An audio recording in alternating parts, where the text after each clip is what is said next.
My name's Laura Fitzgerald. I'm the training and recruitment coordinator here at CASA.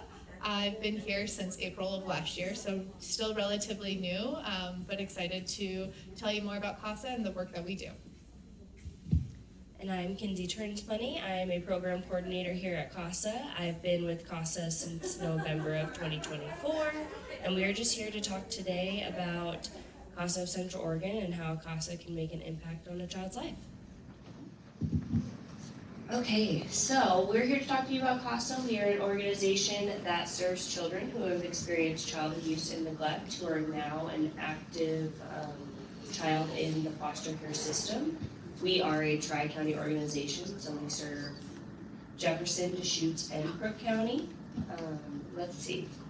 We just want our discussion today to hopefully identify some new partnerships or recruit volunteers if you have someone in your life who you think might be a good person to be a CASA. This is how we get the most CASAs, is word of mouth. And just because you hear about CASA today doesn't mean, and if you're not ready, doesn't mean you might not be in 5 years. So we just like to put a little bug in everybody's ears, and most of the time someone has someone in their life who they think will be a good CASA.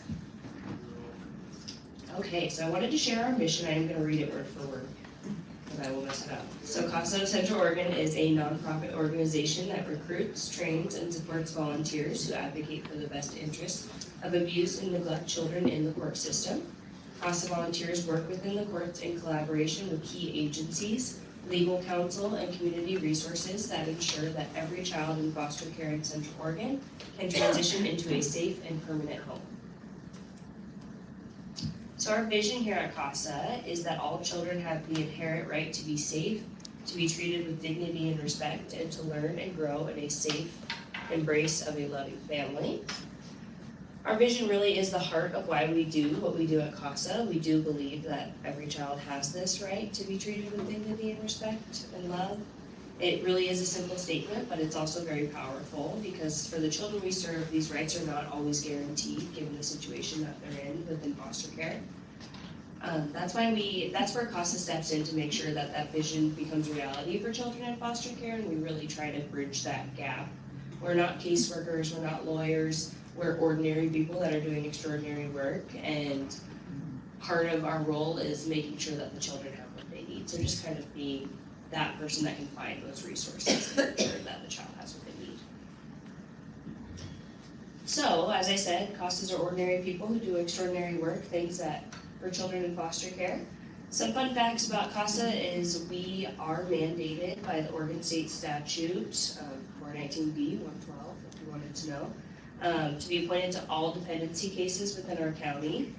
We have community members who are volunteers who come from all walks of life. You don't have to have previous experience as a lawyer or a caseworker or in social work. You really, truly can be anything as long as you are able to pass a background check, and if it's the right fit for both parties, then you really can be a CASA volunteer. So we don't want someone to think they can't just because they don't have the experience in the social work world, or if you even had children yourself. We have a lot of CASAs that have never even had their own children. So we do a 40 hours of training and a background check, as I said. The 40 hours is led by Laura here. She's the training and recruitment coordinator. She does a wonderful job. That is typically over 8 weeks. Sometimes we have an accelerated class, but typically it's 8 weeks with on a select day for those full 8 weeks. CASAs get to know the children and get information from the child's family, teachers, doctors, the caregivers, whether they're placed with a family resource placement or a non-relative resource placement. We get information from those people. And then the CASA's job is to really make an independent and informed recommendations to the judge. It's very much based on the investigation they do and the information that they learn by talking to all those people in the child's life. Hi everybody, as they introduced myself, I'm Laura Fitzgerald. I'm the training and recruitment coordinator. And you may be asking, what does the judge in the court have to do with kids who are experiencing foster care? And really, we are the eyes and ears for the judge. As a child comes into care, the state of Oregon is their legal guardian. It's called jurisdiction takes place. and the state takes over as their legal guardian. And so they come to different hearings to learn exactly what do the parents need to be doing to get their kids back, what do the kids need to thrive in these homes and to really be the best version they can be during this difficult and traumatic time in their life. And so the court and judges, they do have a role, and the CASA is their legal party to the case. As a legal party, they come in and they're able to make recommendations for these kids based off of what they see and hear. These kids who are experiencing foster care, they may have multiple different caseworkers, multiple different attorneys throughout the time, different placements, so they're bouncing all over the place. A lot of people in and out of their lives. There's not a lot of consistency. And as a CASA, you are that consistent person. You are the eyes and the ears of the judge. You write what's called a court report, and the judge really gets to know the kid from your report, which is pretty incredible. We have a quote from Judge Hillman. She was the presiding judge in Kirk and Jefferson County until January. She still does juvenile dependency cases. She's just not the presiding judge. But this quote really shows how much CASA means to the case and to the judges. CASAs remind me to focus on the need of a child. I rely on thorough reports from CASAs to remember why we are doing the important work to prevent further abuse or neglect. I can't imagine a juvenile system without them. We really do make big impacts in this role. Judge David Suka from King County in Washington, he is the reason that CASA came about back in 1977. This is a quote from him. While sitting at a juvenile court, I never got a night's sleep without waking to wonder if at least one decision I made that day had been the best for a child. And so we're going to watch a quick video from him that really gives you an idea of why CASA came about and why it's so impactful. It terrified me to make decisions about kids when I didn't have anybody there that was only advocating for the child, not as an attorney, but as a party to the case. I mean, every other person that's not competent to represent themselves in a civil action of any kind is appointed a guardian ad litem. Who's more unable to represent themselves than a 3 or 4 or 5 or 10-year-old, 12-year-old child? I was faced with a case where a little 3-year-old girl had been brought to Harborview Hospital, and she said that the doctor there thought that she probably suffered the injuries from child abuse and called the authorities. And the mother said, no, she fell off the swing in any way. My boyfriend's moved out and isn't coming back. And I looked around the courtroom because I had to make a decision at some point about whether to take a 3-year-old child out of the only home she'd ever known and put her with strangers, and how would that affect her? And if I returned her home, was she really in danger? And so I looked around the courtroom, and there was really no one there who could only speak up for that child. I thought that maybe we can get volunteers who will represent these kids, train them, and ask them to represent these children in court, and get a lawyer to represent them, because they would become a party to the action representing the child, and they would have a lawyer representing them. So I asked my bailiff to call 6 or 7 people in the community and explain this idea to them, and ask if they wanted to bring a brown bag lunch up to juvenile court and talk about it. When I walked in the lunchroom, there were 50 people there. And I said, this is going to work. And yes, I thought after I retired from the bench that I had gotten all these people into this, and I probably ought to find out what it was all about myself to be a volunteer. It was one of the most satisfying and difficult things I've ever done. They almost self-select. They're the people that really care enough about children to go through the training, and then to know that they're going to spend a lot of time working for that child. And those are the ones that I think we've got right now. Judges need CASA volunteers in their courts, and they really need them to be a party to the action, because there's no one else in that courtroom whose only function in that case is to provide a recommendation that's based on just the child's needs. Everyone else has some other role. No one else in that courtroom can do that except a volunteer CASA guardian. There's no one else to speak for the child if you're not there.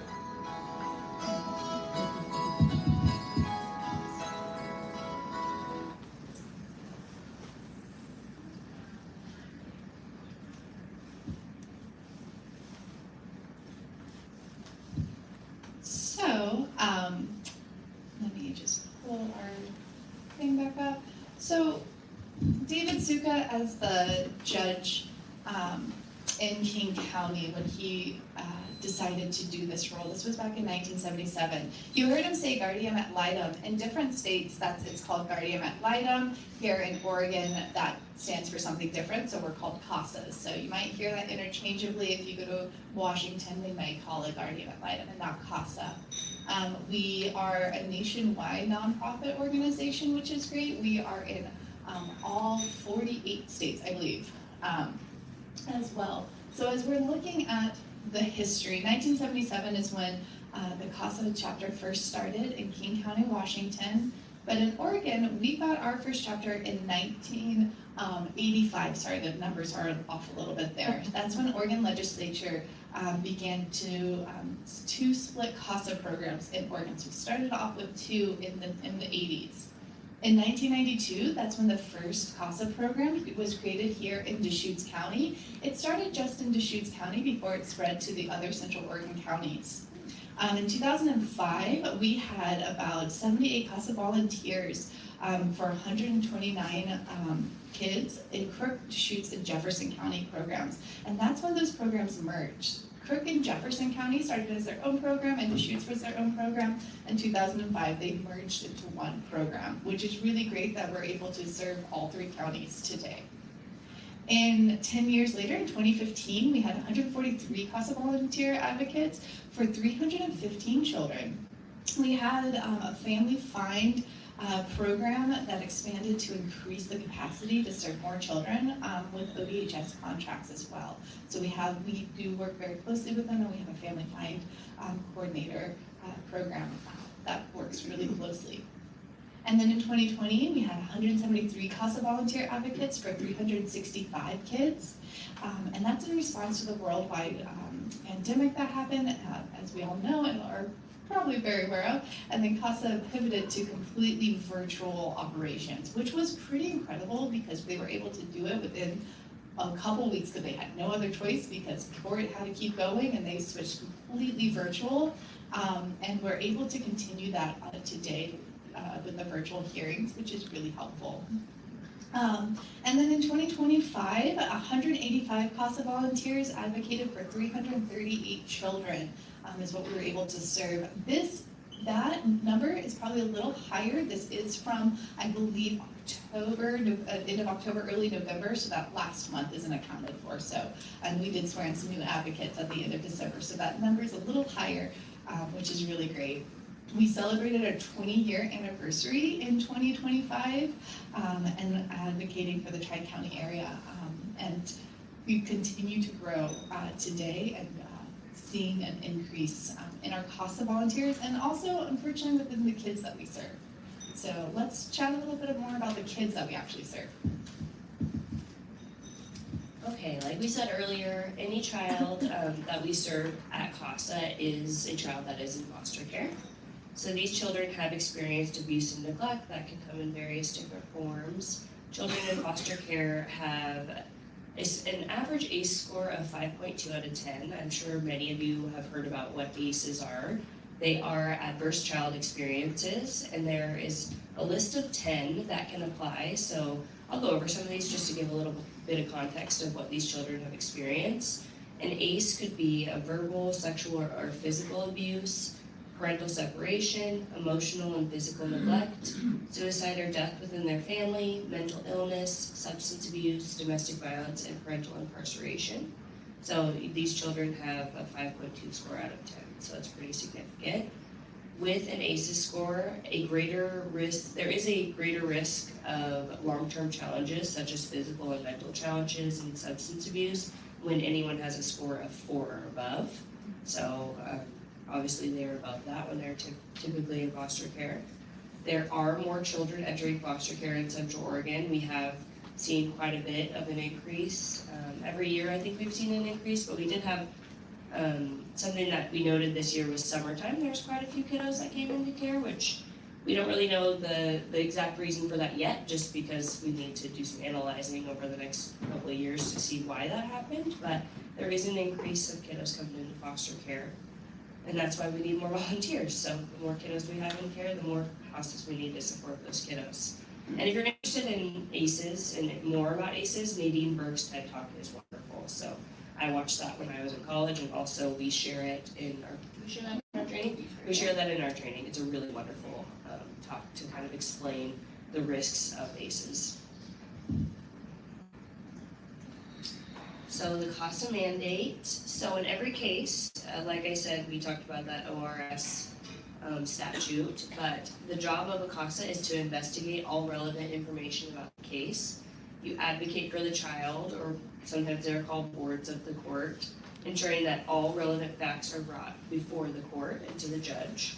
We facilitate and negotiate to ensure that the court, the Department of Human Services, otherwise known as ODHS, if applicable, and the child's ward's attorney, if any, fulfill their obligations to the child or ward in a timely fashion. So CASAs make sure that the child's attorney is meeting with the child and getting their input for their court case, because this case is about them, it's really impacting them. So CASAs make sure that all the information that's needed for the other parties is being done as well. We monitor all the court orders to ensure compliance and to bring to the court's attention any change in circumstances for the child's life that may require a modification of an order of the court. Our volunteers help these kiddos and the challenges they face by advocating for them in court. And so, like I've said before, they really investigate everything that's going on in this child's life. They ensure that they're getting all their needs met, and yeah. So here's some pictures of volunteers that we've had over the years. You can see some that are virtual on a screen holding up their right hand, that them taking their oath. So luckily, like Laura said, when we had everything go virtual, we were still able to do trainings and have volunteers that were sworn in. We have switched back to, I think every swearing in is in person now. The judges really like to meet the CASAs in person. So that's been super fun since I've started. We've transitioned to that.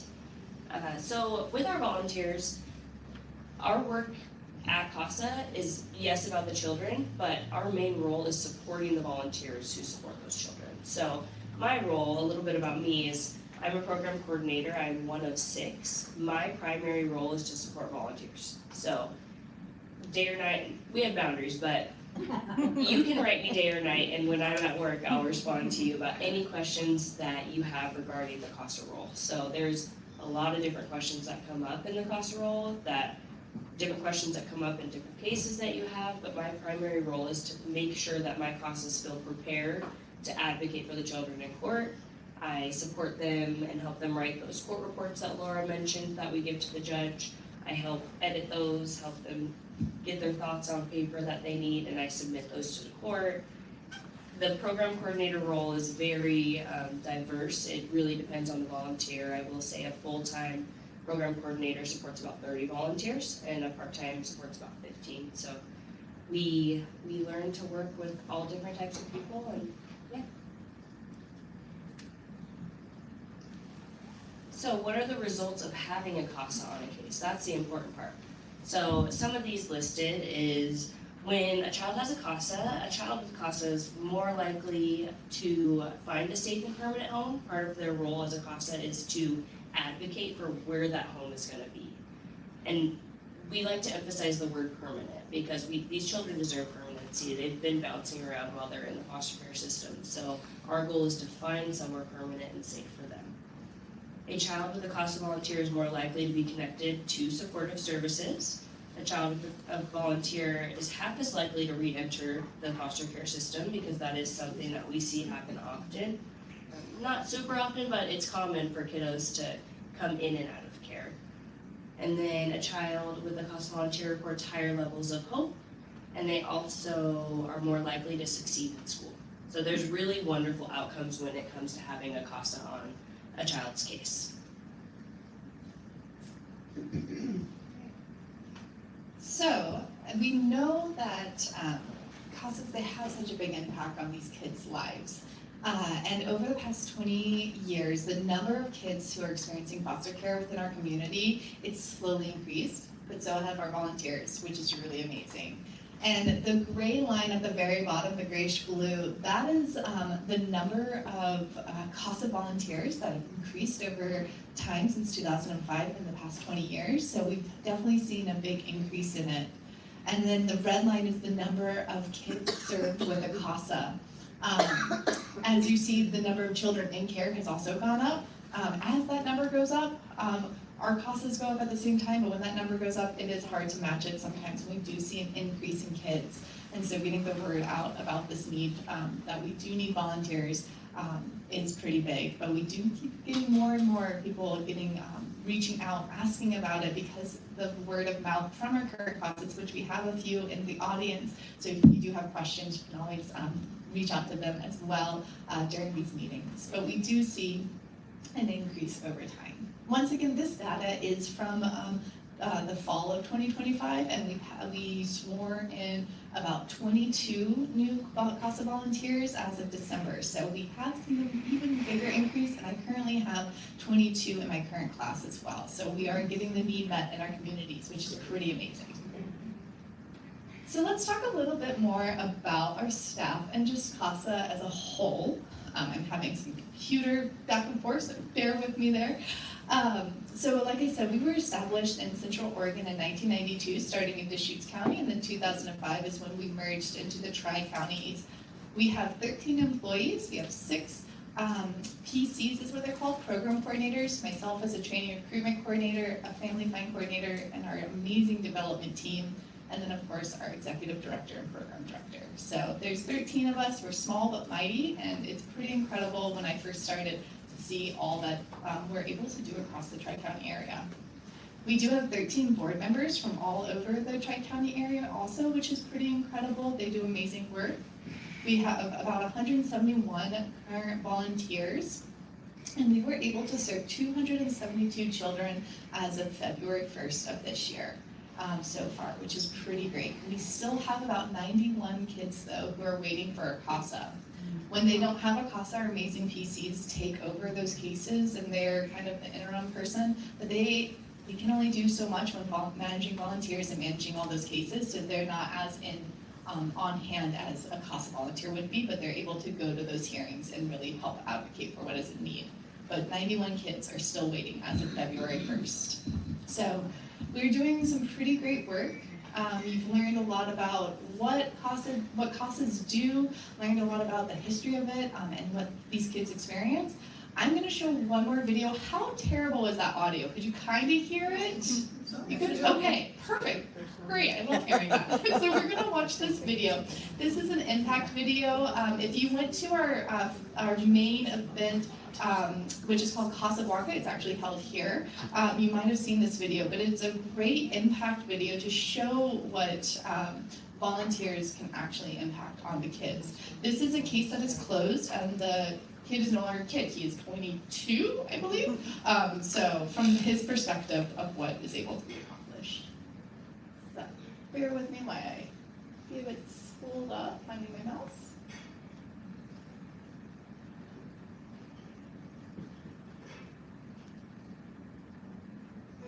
My name is Kinsey. I'm currently 23. I'm a youth with work experience.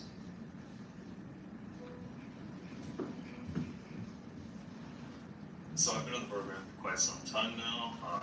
THS first into my life when I was 3. Since then, before the age of 18, I had been through 38 programs, 4 different homes, and 12 facilities. So over the years, I had also been kicked out and had ran away.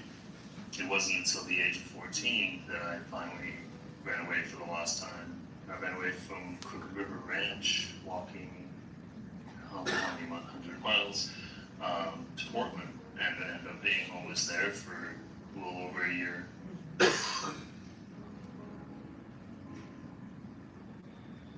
I became a CASA because I was approaching retirement age, and some people that I had talked to that retired said, get into voluntary and do it before you retire. Don't wait to retire.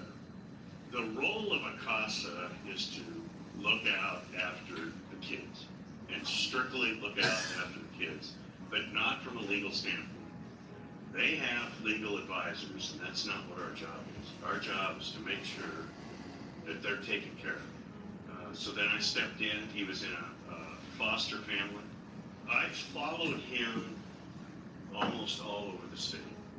He had difficulty in the foster placings that he was at. Just it didn't work out. And then he was at St. Mary's in Portland, and he ran away from that. About 6 months, maybe a year later, he showed up here in town, and we kind of started the relationship over again.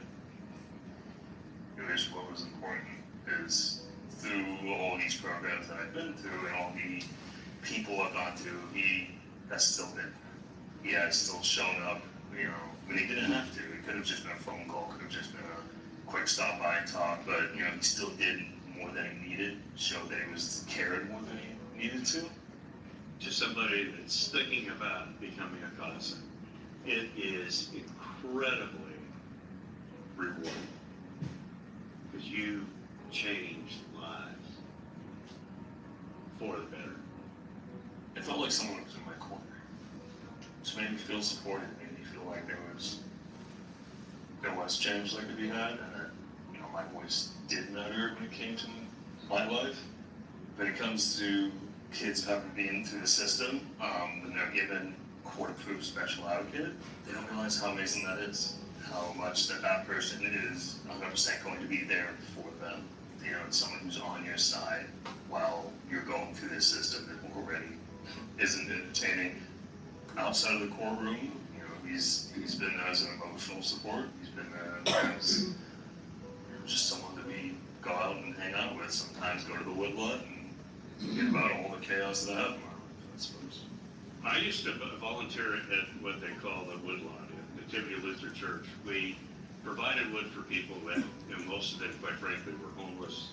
We were afraid they're going to freeze. It just got to be kind of a habit where, you know, every Saturday, you know, the two of us would go over and split wood, deliver wood. Going to the woodlot and, you know, spending time with Mr. Ross and the rest of the guys, gives me a second to breathe. You know, it allows me to not have to worry about all the things that are going on in my life. You know, that even though I was in a rut at the time, I was still able to get back as well. And just doing that alone makes you feel good about yourself, makes you the pain you're dealing with in your own life just a little bit easier. I think that my life has changed greatly with the use of a CASA. If I didn't have one, I think I probably would have been making a lot worse decisions. There was a lot of times that my CASA advocated for me when I wasn't going to. And 6 months ago, we went and had lunch, and over a sandwich, I saw a big change.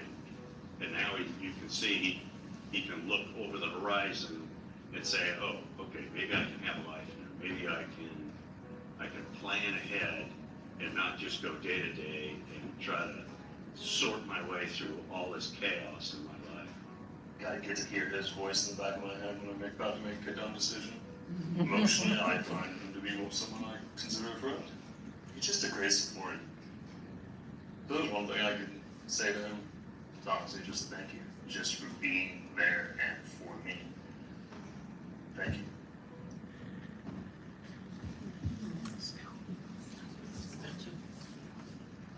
It's always nice to hear from the people that you're actually supporting and advocating for and helping.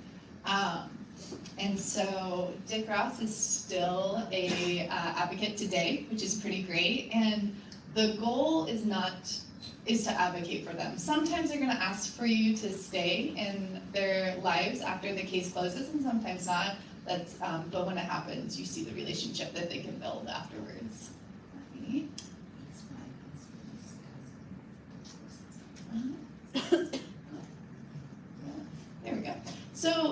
We do have a few trainings coming up.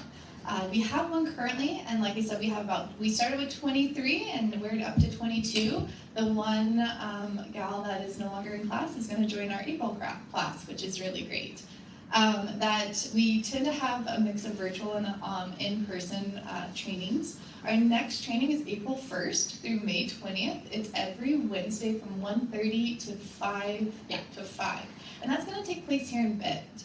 And then we will have one in Redmond in the summertime, and then I'm also going to have one in Madras in the fall, and Bend at the same time. So hitting all the tri-counties. We had one in Crook County and Prineville this last fall as well. So we do try to hit all the communities as well. And we are at different events, getting the word out, and just to tell people more about what's going on within their community. So if you are interested in any of these trainings, feel free to reach out. You can reach out to anyone at CASA. You can, they'll send you to me as well. And if you're interested in board members or and ambassadors or anything like that, please reach out.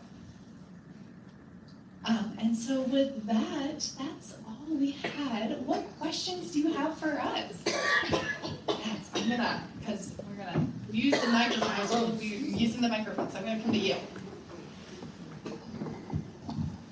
How is the availability of foster homes keeping up with the demand? Yeah, that's a great question. Would you want to answer this, Kinsey? Yeah. Okay, so that's a great question, and from what I've seen, I've been here since November of 2024, so almost a year and a half now. What I've seen is we always need more resource homes. That's been a consistent theme the entire time that I've been at CASA, and it can be difficult to find adequate homes for each child because each child is different. Their ages are different, their needs are different. So I would say I can't speak for ODHS because that statistic would definitely come from them. What I do know is there's always a need for more, and that sometimes the placements are out of the area, unfortunately, sometimes. They do really try to find a relative resource home. So what that is when a child comes into care, they will reach out to extended family members, close family members, extended family members to see if they can take on the kiddo first before they look into the non-relative resource homes. So I think the relative resource homes help balance that a little bit, but unfortunately that's not the case for all kiddos. Can you tell us the difference between resource homes and foster homes? Resource homes and foster homes are the same thing. They just changed the language to resource homes instead of foster homes. So we call them resource parents instead of foster parents. Just a little change. Any other questions? Yeah, I mean, can you talk about the commitment of a volunteer and how many kids are placed with them and? Do you want me to tell about this training first and then I'll hand it to you about when they're sworn in? Yeah. Perfect. So to start as a volunteer, you fill in the application, and then I will reach out after reviewing the application, and we will go through an interview process. We take it pretty seriously since you will be sworn in as a legal party, so there are steps in that process. After the interview, I'll reach out to your references, so there are reference checks and 2 background checks, a criminal background check and a background check through ODHS as well. And then you'll take that 8-week class like Kinsey was talking about, and after then, you're sworn in. That class I see is an umbrella class. We can't cover everything because each case is so individualized. And so there's going to be questions that come up and that we will not be able to prepare you for, but that's when your program coordinators really jump in. So you take this class to have an understanding of the child welfare system, what type of hearings, and kind of get an idea of your role. Then you're sworn in as a legal party to that case, and then you're going to let Kinsey tell you what it means when you're an actual volunteer. So what we typically ask of our CASAs is about 10 to 15 hours a month of CASA work, so that can include a variety of things. That can include reading the documents that we get on the case called discovery, so we get all the information on the child. From ODHS, they send over what they call discovery, so it could be reading those documents, which can take time. Visiting the child, we require you to visit the child once a month. Going to court, you don't have court every month. Typically you won't, depends on where you're at in the case. I would say on average, you have court every 3 months or so. So some of those months you spend time preparing your court report, and that can take quite a bit of time too. So on average, monthly, it's about 10 to 15 hours a month. Those months will look differently depending on where you're at in your case and when your court date is and whatnot. The consistent part is making sure you're having a visit with that child once a month. You're checking in with those legal parties, you're checking in with the caseworker. The caseworker is someone who you're gonna get the most information from, since technically they're that legal guardian of the child at that time.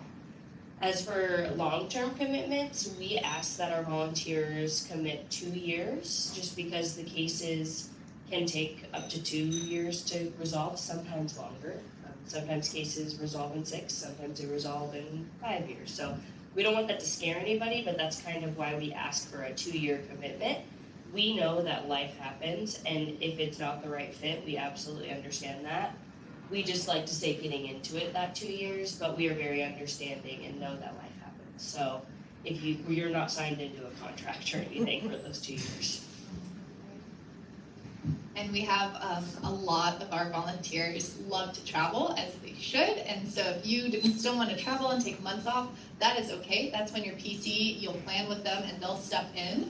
So if you're like, I go over to Europe for a month or something, that's okay. Still live your life. Just because you're making this commitment doesn't mean your life's halts. We understand. And is it one case assigned to, or what's that? Great question, sorry about that. So typically with a new volunteer for the first 6 months, we will not assign more than one case regardless. So we will never assign you more than one case without you coming to us and asking for a second case. So we really try to set our volunteers up for success. And so that first 6 months as a CASA, you're learning so much.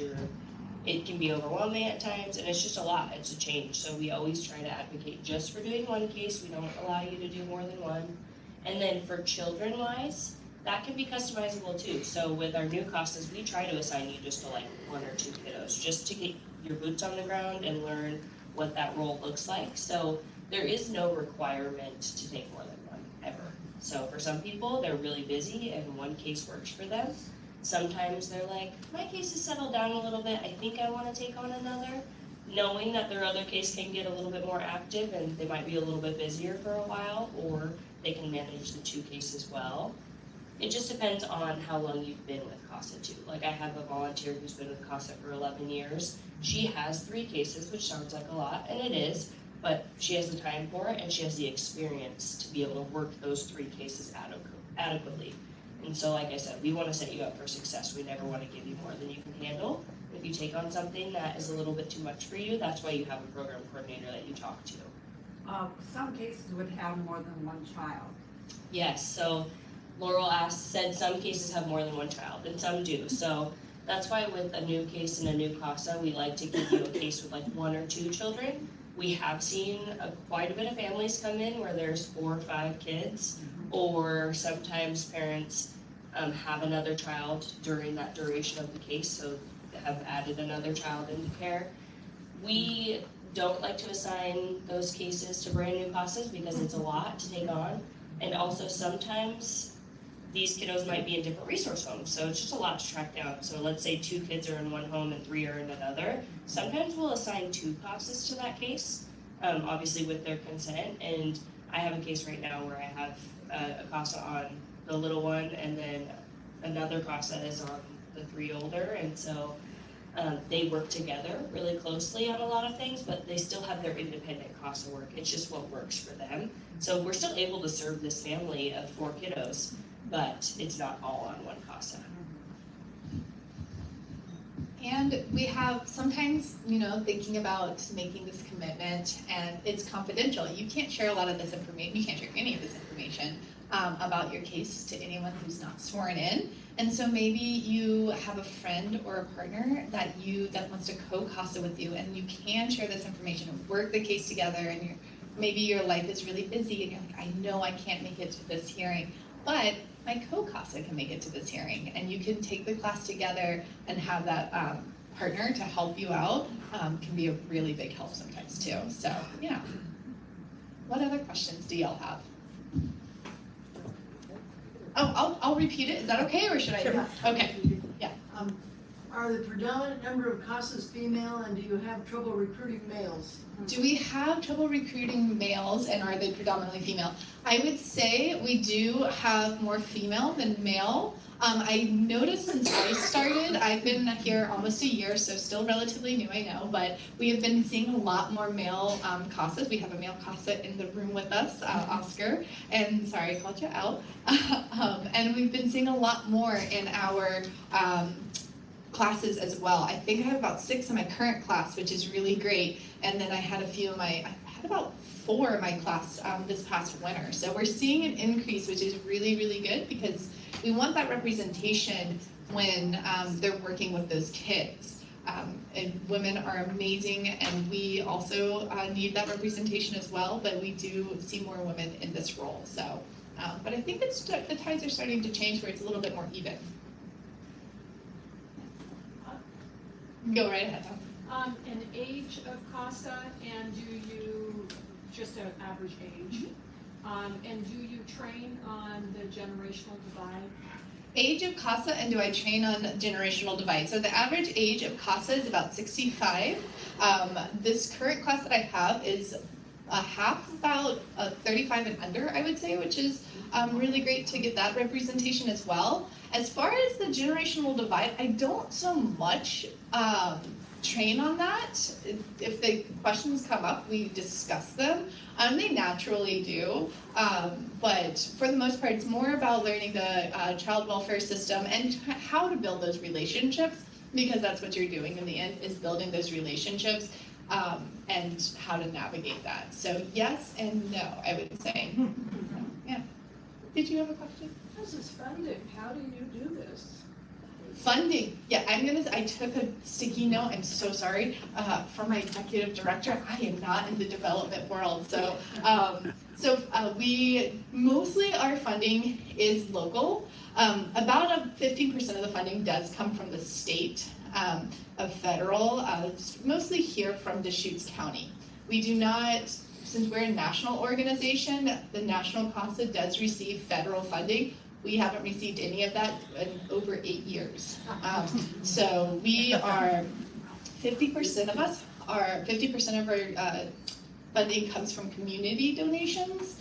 30% is that government, that state funding, and then 20% is that comes from foundation grants as well. We have a development director and a development specialist, marketing specialist, who really help with those grants. They find amazing ones. Some of our volunteers nominate us for grants, which is pretty great, and so that does help out a lot. And then there's 19 CASA programs across the state of Oregon as a whole. And we do receive bipartisan support throughout the state. We have lobbyists that go into really advocate and lobby for that state funding, and that's where we receive some of that. But as far as national federal funding, we haven't received any in about over 8 years. And fundraisers. And our fundraisers, yes, we do have fundraisers. We have our big fundraiser is a Casa Blanca. It takes place here in May. It is open to the public, and you can find more about that on our website. How did they decide which child gets a CASA, or is every child appointed one? I might have missed that. Yeah, so how do we decide which child gets a CASA, and who decides how do we appoint them? So I'll let Kinsey. So there isn't necessarily any sort of priority list. We, like I said earlier, we really try to fit our CASAs to the kiddos because we want our CASAs to be successful in order to make an impact on these children. So there's not necessarily a priority as to which children are appointed CASAs. What I will say is, regardless of if we have a CASA volunteer on the case, we have a staff member covering it. So every single case that comes into Crook, Deschutes, or Jefferson County is appointed a CASA by the judge. So our organization takes that on regardless of if we have a CASA to cover the case or not. So I have my own unassigned caseload, and so do my other fellow PCs. That said, we aren't able to work them as effectively as a CASA will, just because we're managing our 30 volunteers plus the unassigned cases we're working. We're not able to actually go out and do those visits. We would love to, we just don't have the capacity to. So I would say there is no priority list. Something that we do struggle with is kiddos being placed out of the area. It is harder to assign a CASA to a kiddo that is placed out of the area. So unfortunately, sometimes those cases where kiddos are, whether they're with family or in like behavioral placements, those are typically in the valley, we have a harder time assigning those cases. But sometimes they work. We still present them to our CASAs. That's how that assignment goes, is we talk with our CASAs, they give us like an age range that they're comfortable with, and then we present them with cases. And so we still present the ones that are out of the area. We'll say, hey, we've got this kiddo in Medford, and we give them the lowdown on everything that we can confidentiality wise. And sometimes they're like, oh, I travel to Medford once a month to see my sister. I'll take that case because they can still get their visit in. So we still have kiddos that are out of the area that still have a CASA that visits them. It's a little bit, we don't put as much emphasis on it with the CASAs who have kiddos out of the area because we know like the weather can get bad and we're like, can you please do a FaceTime visit or something that month? So we really try to be flexible. If that means we can get a CASA on the case. And we have amazing CASAs that still go visit in the valley and whatnot, with their CASA kiddos over there. So I hope that answers your question about priority wise. We want every single CASA or kiddo to have a CASA volunteer on the case. And that's why we have a training and recruitment coordinator and why we put on so many classes a year. We're trying to assign every kiddo we possibly can. Would you introduce our league members who are CASA volunteers so we can recognize them? Or are they supposed to be incognito? No, if you're a CASA volunteer, you can tell people, I'm a CASA volunteer. That's how we get more volunteers. If they would like me to, I'll do that. I just need like a wink. So Oscar and Laurel are both volunteers and they are co-CASAs. So that's one of the situations where they are able to work a case together and have each other to support each other. They're mine. So I'm really lucky to have them and they do a wonderful job. So I don't know if you want to share anything about your CASA work. You don't need to, but if you'd like, do you want to We're fairly new to being CASA volunteers. We decided to do this, I think it was last summer. And at our age, that was a bit of a decision to do that. And on the chart for the age of volunteers, we are the upper. I think for us, one of the biggest challenges has just been making the computer system work. And figuring out how to do all the recording of stuff and that kind of thing. They've navigated it greatly. Somebody younger wouldn't have that challenge, so. But otherwise, I think it's been a way for us to try and bring some meaning to our lives and our time. How many children do you have? We have 2 cases. Yep. She can keep it very mild, 2 kids. Annie, would you like to talk about anything? You are a retired CASA, right? Is that what you call I that? just ended my responsibility, in December. And I have just a fabulous story because he had great needs. And I was there with him for 3.5 years from the first time he was placed until he was adopted by fantastic foster resource parents who love him very much. So it's a happy ending. He's now going to be 8. He was 4 when I first met him. What impressed me, and I've done other volunteering, including with children, and what impressed me was CASA gives amazing support to the volunteers. Amazing. You never feel alone. You never feel like there isn't somebody who answers a question. And that meant a lot to me as a volunteer. So thank you for doing that. You're amazing. Thank you. I'd like to second that because of the support. This is an example of quality people that we work with. And you're never felt alone or isolated. And Kinsey happens to be our case worker. So all I can say is if you've got a fear of having to be alone, you are not alone. You have a very capable staff. Thank you both for that. That's very kind. We wouldn't be able to do our work or doing it all without our volunteers. So, and a lot of us say that our favorite part of this job is the volunteers. So, and I genuinely stand by that. 100%. Any other questions?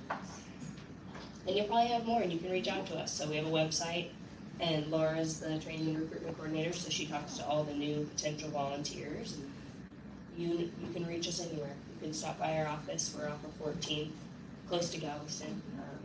And yeah, we're happy to talk to anybody.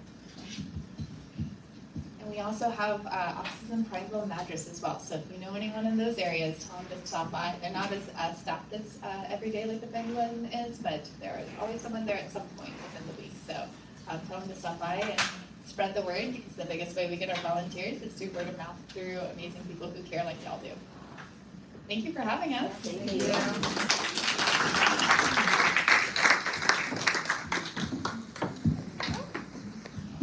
Thank you all for coming, and if you have any other questions, you know where to find them. Also, it is being recorded, so it will be uploaded on our YouTube channel, I think, somewhere like that. And so if you know of anybody who maybe would want to hear this presentation, you'll be able to see it. And don't forget, next month it is open primaries, so we hope to see you all back then. Thank you.